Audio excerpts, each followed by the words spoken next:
എല്ലാവർക്കും നമസ്കാരം. എല്ലാവരും സുഖമായിട്ടും സന്തോഷമായിട്ട് ഇരിക്കുന്നു എന്ന് വിചാരിക്കുന്നു. ഡോക്ടർ അപർണ ആയുരാരോഗ്യം.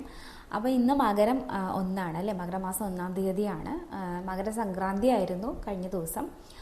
അപ്പോൾ ഒരുപാട് പ്രധാനപ്പെട്ട ഒരു ദിവസമാണ് ഇനി നമുക്കുള്ളത്, ഈ മകരമാസം നമുക്കുള്ളത്. അപ്പോൾ മകരസംക്രാന്തിയിൽ പലരും കേട്ടിട്ടുണ്ടാവും അല്ലേ, കുറച്ച് പേരെങ്കിലും മനസ്സിലാക്കിയിട്ടുണ്ടാവും നമ്മളിങ്ങനെ ഉത്തരായനം തുടങ്ങുകയാണ് എന്നുള്ളതും മകരസംക്രാന്തി കുറച്ച് പ്രാധാന്യം അർഹിക്കുന്നതാണെന്നുള്ളതൊക്കെ, സ്പിരിച്വലി കുറച്ച് പ്രാധാന്യം അർഹിക്കുന്നതാണെന്നുള്ളതൊക്കെ കുറച്ച് പേർക്കെങ്കിലും മനസ്സിലായിട്ടുണ്ടാവും.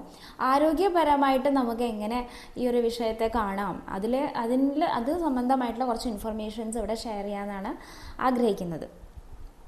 അപ്പോൾ ഇതുവരെ നമുക്ക് ധനുസ് രാശിയായിരുന്നു ഉണ്ടായിരുന്നത്. അപ്പോൾ സൂര്യൻ ധനുസ് രാശിയിൽ നിന്ന് മകരം രാശിയിലേക്ക് സഞ്ചരിക്കുന്ന സമയം, അതിനെയാണ് നമ്മൾ മകരസംക്രാന്തി എന്ന് പറയുന്നത്. അപ്പോൾ ഇവിടെ മനസ്സിലാക്കേണ്ട ഒരു പ്രധാനപ്പെട്ട കാര്യം ഉത്തരായനം എന്നുള്ള വാക്കാണ്. അപ്പോൾ ഈ വാക്ക് നമ്മൾ സ്പ്ലിറ്റ് ചെയ്ത് നോക്കുക, ഉത്തര പ്ലസ് അയനം അല്ലേ, ഉത്തരായനം. അപ്പോൾ ഉത്തരം എന്ന് പറഞ്ഞാൽ നമുക്ക് നോർത്ത് അല്ലെങ്കിൽ വടക്ക് എന്നുള്ളൊരു അർത്ഥം വരുന്നുണ്ട്. അയനം എന്ന് പറഞ്ഞാൽ എന്താണ്, യാത്ര അഥവാ സഞ്ചാരം, അങ്ങനെയുള്ള അർത്ഥം വരുന്നുണ്ട്. അപ്പോൾ രണ്ടും കൂടെ ചേർത്ത് വായിച്ചു കഴിഞ്ഞാൽ നമുക്ക് മനസ്സിലാക്കാൻ പറ്റും, ഉത്തരായനം എന്ന് പറഞ്ഞു കഴിഞ്ഞാൽ സൂര്യൻ്റെ വടക്ക് ഭാഗത്തേക്കുള്ള ഒരു യാത്രയാണ് എന്നുള്ളത് മനസ്സിലാക്കാൻ സാധിക്കും. യഥാർത്ഥത്തിൽ സൂര്യനാണോ യാത്ര ചെയ്യുന്നത്? അല്ല അല്ലേ, നമുക്ക് എല്ലാവർക്കും അറിയാം അല്ലേ. കാരണം എന്താ, നമ്മളൊക്കെ ജോഗ്രഫി പഠിച്ചിട്ടുണ്ട്, ചെറിയ പ്രായത്തിൽ ജോഗ്രഫി പഠിച്ചിട്ടുണ്ട് അല്ലേ. സൂര്യൻ അല്ല യാത്ര ചെയ്യുന്നത്. ഭൂമിയുടെ ഭ്രമണം, പരിക്രമണം, അക്ഷം, ഇതിൻ്റെയൊക്കെ വ്യത്യാസം വരുമ്പോൾ നമ്മുടെ ഇതിൽ വരുന്ന വ്യത്യാസത്തിൽ എന്ത് സംഭവിക്കുന്നു, സൂര്യ ഉദയ അസ്തമയങ്ങളിലൊക്കെ ചെറിയ വേരിയേഷൻസ് വരുന്നു കേട്ടെ. അപ്പോൾ അതിനനുസരിച്ചിട്ടാണ് നമുക്ക് തോന്നുകയാണ് സൂര്യനാണ് നോർത്തിലേക്ക് സഞ്ചരിക്കുന്നതെന്ന് നമുക്ക് തോന്നുകയാണ്. എനിവേ നമുക്ക് ഈസി ആയിട്ട് മനസ്സിലാക്കാൻ വേണ്ടിയിട്ട് അങ്ങനെ പറയുന്നു എന്നുള്ളൂ. സൂര്യൻ്റെ യാത്രയാണ് ഉത്തരായനം. ഭൂമധ്യരേഖയിൽ നിന്ന് നോർത്ത് ഭാഗത്തേക്കുള്ള സൂര്യൻ്റെ യാത്രേനെ നമുക്ക് ഉത്തരായനം എന്ന് സിംപ്ലസ്റ്റ് ആയിട്ട് മനസ്സിലാക്കാം അല്ലേ. ഇനി ഇതെങ്ങനെയാണ് ആരോഗ്യപരമായിട്ടുള്ള ഒരു ആംഗിളിൽ ഇതിൻ്റെ ഇൻഫ്ലുവൻസ് എന്താണ് എന്നുള്ളതാണ് നമുക്ക് ചർച്ച ചെയ്യേണ്ടത് അല്ലെങ്കിൽ മനസ്സിലാക്കേണ്ടത്. നോക്കൂ, നമുക്ക് ദിനചര്യയുണ്ട്, ഋതുചര്യയുണ്ട്, ഒരുപാട് കാര്യങ്ങൾ പറഞ്ഞു വെച്ചിട്ടുണ്ട് നമ്മുടെ ആചാര്യന്മാർ. അപ്പോൾ ആയുർവേദത്തിൽ ഫസ്റ്റ് ഇയറിൽ നമ്മൾ പഠിക്കുന്ന ഒരു വലിയ വിഷയമാണ് അഷ്ടാംഗഹൃദയം. അഷ്ടാംഗഹൃദയത്തിൻ്റെ മൂലഗ്രന്ഥം മുഴുവൻ സംസ്കൃതത്തിലാണ്. പക്ഷെ അഷ്ടാംഗഹൃദയത്തിന് ഒരുപാട് സ്ഥാനങ്ങളുണ്ട്. അതിൽ സൂത്രസ്ഥാനം എന്ന് പറഞ്ഞിട്ടുള്ള ഒരു ഭാഗത്ത് എന്ത് പഠിക്കുന്നു, ആദ്യത്തെ അധ്യായം എന്ന് പറയുന്നത് ആയുഷ്കാമീയമാണ്. ആയുസ്സിനെ കാമിക്കുന്ന ഒരാൾ എന്തെല്ലാം ചെയ്യണമെന്ന് അവിടെ പറഞ്ഞു വെച്ചിട്ടുണ്ട്. അത് മനസ്സിലാക്കിയതിന് ശേഷം ആചാര്യൻ പറഞ്ഞു വെച്ചിരിക്കുന്നത് ദിനചര്യയാണ്. ഓരോ ദിവസവും നമ്മൾ ചെയ്യേണ്ട ചര്യകളാണ്. അതിനുശേഷം വരുന്ന പ്രധാനപ്പെട്ട ഒരു അധ്യായമാണ് ഋതുചര്യ. ഋതു എന്ന് പറഞ്ഞാൽ നമുക്കറിയാമല്ലേ, ഋതുചര്യ. ഓരോ ഋതുക്കളിൽ നമ്മൾ ഫോളോ ചെയ്യേണ്ട ചര്യകളെ കുറിച്ചിട്ടാണ് അവിടെ വ്യക്തമായിട്ടും കൃത്യമായിട്ടും പറഞ്ഞു വെച്ചിരിക്കുന്നത്. എന്താണ്, നമുക്കിത് ഈ ഓൾറെഡി റിട്ടൺ ആണ് എല്ലാതും, നമുക്കത് ജസ്റ്റ് ഫോളോ ചെയ്താൽ മതി. പക്ഷേ എന്താ ചെയ്യുക, നിർഭാഗ്യവശാൽ ഈ പറഞ്ഞു വെച്ചിരിക്കുന്ന കാര്യമൊക്കെ നമുക്ക് ഫോളോ ചെയ്യാനുള്ള മനസ്സും ക്ഷമയും ഒന്നും നമുക്ക് ഇല്ലാണ്ടായി പോയി എന്നുള്ളത് ദൗർഭാഗ്യകരമായിട്ടുള്ള ഒന്നാണ്. അതുകൊണ്ട് തന്നെ ആരോഗ്യമൊക്കെ തകിടം മറിഞ്ഞിരിക്കുകയും ചെയ്യുന്നുണ്ട്. ഇനി ഋതുചര്യയിൽ നമുക്കറിയാം, 6 ഋതുക്കളാണ് നമുക്കുള്ളത്: ശിശിര, വസന്ത, ഗ്രീഷ്മം, വർഷ, ശരത്ത്, ഹേമന്ത ഋതു. അപ്പോൾ ഈ ഉത്തരായനത്തിൻ്റെ പ്രാധാന്യം എന്താണ്, ഈ ഋതുക്കളിൽ ഭൂമിയുടെ അവസ്ഥ, പ്രകൃതിയുടെ അവസ്ഥ, മനുഷ്യരുടെ അവസ്ഥ, ഇതൊക്കെ എങ്ങനെ ബന്ധപ്പെട്ടിരിക്കുന്നു എന്നൊക്കെ വളരെ വ്യക്തമായിട്ട് ഈ ചാപ്റ്ററിൽ, ഈ അധ്യായത്തിൽ പറഞ്ഞിട്ടുണ്ട്. നോക്കൂ, ഏകദേശം 6000 വർഷങ്ങൾക്കും അതിനും അപ്പുറം മുമ്പ് ഞാൻ അറിയായിരിക്കുമല്ലോ എല്ലാവർക്കും, അഥർവവേദത്തിൻ്റെ ഉപവേദമാണ് ആയുർവേദം. അപ്പോൾ ഒരു വേദം എന്ന് വെച്ച് കഴിഞ്ഞാൽ അറിവാണ്, ആയുസ്സിനെ കുറിച്ചിട്ടുള്ള അറിവാണ് അല്ലേ. അപ്പോൾ എത്രയോ വർഷങ്ങൾക്ക് മുമ്പ് ഋഷിവര്യന്മാർ അവരുടെ ചക്ഷുസ് കൊണ്ട് മനസ്സിലാക്കിയിട്ടുള്ള വിവരങ്ങൾ എഴുതി വെച്ചിരിക്കുകയാണ് അല്ലേ.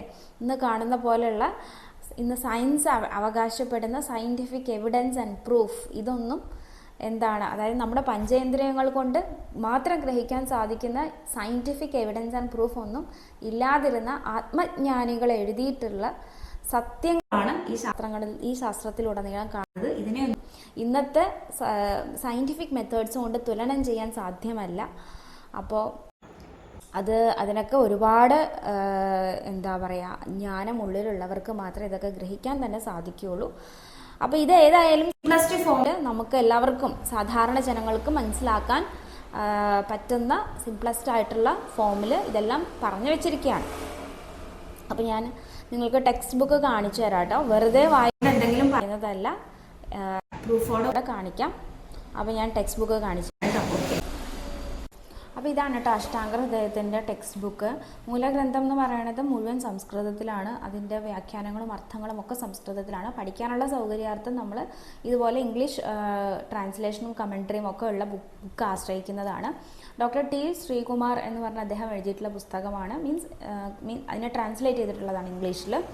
അപ്പോൾ സൂത്രസ്ഥാനം ഫസ്റ്റ് പാർട്ടിലുള്ളതാണ്. അപ്പോൾ അതിൽ നമ്മൾ 3rd ചാപ്റ്ററിലേക്കാണ് പോകുന്നത്. 3rd chapter ഋതുചര്യ.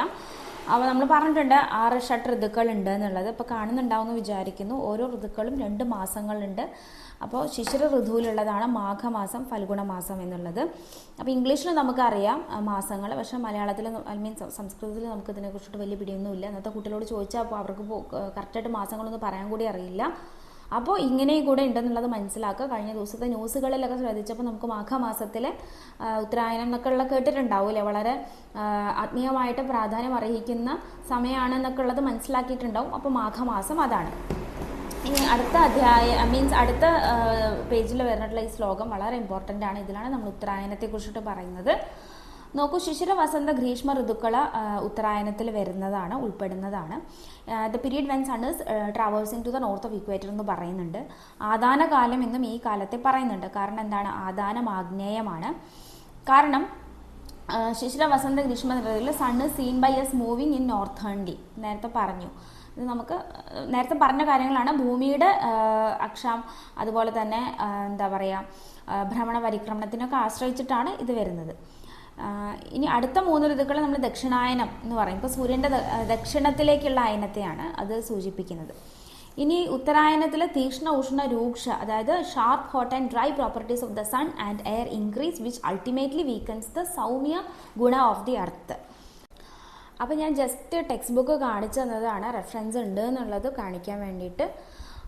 കൂടുതൽ ഡീറ്റെയിൽ ആയിട്ട് പറയണില്ല, കാരണം എല്ലാവർക്കും അത് മനസ്സിലാക്കാൻ ബുദ്ധിമുട്ടാണ്. അതുകൊണ്ടാണ് സാധാരണ ആളുകൾക്ക് ആയുർവേദത്തിൻ്റെ ഭാഷ എന്ന് പറയുന്നത് കുറച്ച് ബുദ്ധിമുട്ടാണ് മനസ്സിലാക്കാൻ. അതുകൊണ്ടാണ് കുറേ കോൺട്രവേഴ്സീസ് ഒക്കെ ഇവിടെ ഉണ്ടാവുന്നത്. ഏതായാലും അതിലേക്കൊന്നും പോകുന്നില്ല.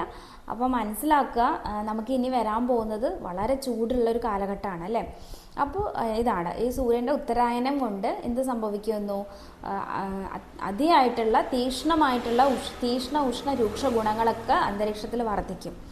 അപ്പോൾ എന്ത് സംഭവിക്കും? ഭൂമിയുടെ സൗമ്യ ഗുണം എന്ത് ചെയ്യുന്നു? വലിച്ച് അബ്സോർബ് ചെയ്ത് കുറയും. ഇതുപോലെ തന്നെ മനുഷ്യരിലും ഉണ്ടാവില്ല. അത് നമുക്ക് സിമ്പിളായിട്ട് ചിന്തിച്ചാൽ അറിയാമല്ലേ. സാധാരണ ഈ ചൂടുള്ള സമയത്തൊക്കെ ഡീഹൈഡ്രേഷൻ ഉണ്ടാവും, തലകറങ്ങി വീഴും. പിന്നെ നമ്മൾ പറയാറുണ്ട് പുറത്തുള്ള ജോലികളൊന്നും ആളുകൾ അധികം ചെയ്യരുത് ഈ ചൂട് സമയത്ത്, സൺബേൺസ് ഉണ്ടാവും. ഇതൊക്കെ കോമൺ ആയിട്ട് സംഭവിക്കുന്നതാണ് അല്ലേ. അപ്പോൾ അതൊക്കെ ഒഴിവാക്കാൻ വേണ്ടിയിട്ടുള്ള മെഷേഴ്സ് നമ്മൾ എടുക്കണം. അതിന് നമ്മൾ എന്തെല്ലാം ചെയ്യണം എന്നുള്ളതൊക്കെയാണ് ഇതിൽ പറഞ്ഞു വെച്ചിരിക്കുന്നത്.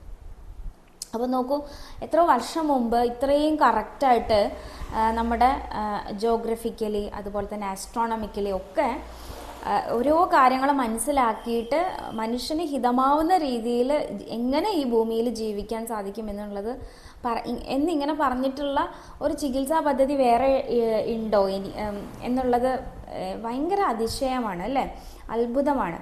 അപ്പോൾ ഇതൊക്കെ ഇത്തരം വിഷയങ്ങൾ ജനങ്ങളിലേക്ക് എത്തിക്കുക എന്നുള്ളത് വളരെ പ്രധാനപ്പെട്ടതാണ്. അപ്പോൾ നമ്മളിതൊക്കെ ഫോളോ ചെയ്യുക, കറക്റ്റായിട്ട് ഇത്തരം കാര്യങ്ങൾ മനസ്സിലാക്കിയിട്ട് അതിൽ കൂടെയൊക്കെ സഞ്ചരിക്കാൻ നമുക്കൊക്കെ ഒരു ശ്രമം ഉണ്ടാവുക എന്നുള്ളതാണ്. അപ്പോൾ അതിൻ്റെ ഭാഗമായിട്ട് ഞാൻ ജസ്റ്റ് ഒന്ന് പരിചയപ്പെടുത്തിയതാണ് ഇങ്ങനെയുള്ള കാര്യങ്ങൾ. അപ്പോൾ നമുക്ക് മനസ്സിലാക്കാം, ഓരോ ദിവസത്തിനും കടന്നു പോകുന്ന ഓരോ ദിവസത്തിനും ഇമ്പോർട്ടൻസ് ഉണ്ട്. ഇതൊക്കെ നമ്മൾ മനസ്സിലാക്കിയിട്ട് ജീവിക്കുമ്പോൾ അല്ലെങ്കിൽ ആചരിക്കുമ്പോൾ കുറച്ചും കൂടെ അത് ഉപയോഗപ്പെടും ജീവിതത്തിൽ. വെറുതെ ഇങ്ങനെ രാവിലെ എണീച്ചു എന്തെങ്കിലുമൊക്കെ കാട്ടിക്കൂട്ടി ജോലിക്ക് പോവും, അല്ലെങ്കിൽ നമ്മുടെ ഡേ ടു ഡേ ആക്ടിവിറ്റീസ് എന്തൊക്കെയോ അർത്ഥശൂന്യമായിട്ട് എന്തൊക്കെയൊക്കെയോ ചെയ്യും. പിന്നെ ശാരീരികമായിട്ടും മാനസികമായിട്ടും നമുക്കൊരു സ്ഥിരത ഉണ്ടാവില്ല. പിന്നെ എന്തെങ്കിലും അസുഖങ്ങൾ വരും. അസുഖത്തിൻ്റെ ഉത്തരവാദിത്വം സ്വയം ഏറ്റെടുക്കാൻ ആരും തയ്യാറല്ല അല്ലേ. അത് എവിടെയോ ഇരിക്കുന്ന നമ്മളെങ്ങനെ ജീവിക്കുന്നു എന്നൊന്നും അറിയാത്ത ഒരു ഡോക്ടറുടെ കയ്യിലാണ് ഉത്തരവാദിത്വം മുഴുവൻ. അല്ലാതെ നമ്മുടെ മനോവികാരങ്ങൾ എങ്ങനെയാണ്, നമ്മൾ ശാരീരികമായിട്ട് നമ്മളെ സഹായിക്കുന്നുണ്ടോ, അതുപോലെ തന്നെ നല്ല ആരോഗ്യപരമായിട്ടുള്ള ആഹാരം നമുക്ക് കഴിക്കുന്നുണ്ടോ, നല്ല ചിട്ടയായിട്ടുള്ള ഒരു ജീവിത രീതി നമുക്കുണ്ടോ എന്നൊക്കെ സ്വയം വിലയിരുത്തണം അല്ലേ. അപ്പോൾ ഗാന്ധിജി പറഞ്ഞതുപോലെ നമ്മുടെ ആരോഗ്യം എന്ന് പറയുന്നത് നമ്മുടെ ഉത്തരവാദിത്തമാണ്. അപ്പോൾ എല്ലാവർക്കും അത്തരം ഒരു ചിന്തയൊക്കെ ഉണ്ടാവട്ടെ ജീവിതത്തിൽ.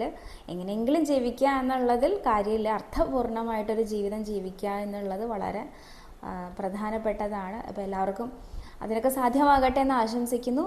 നന്ദി, നമസ്കാരം.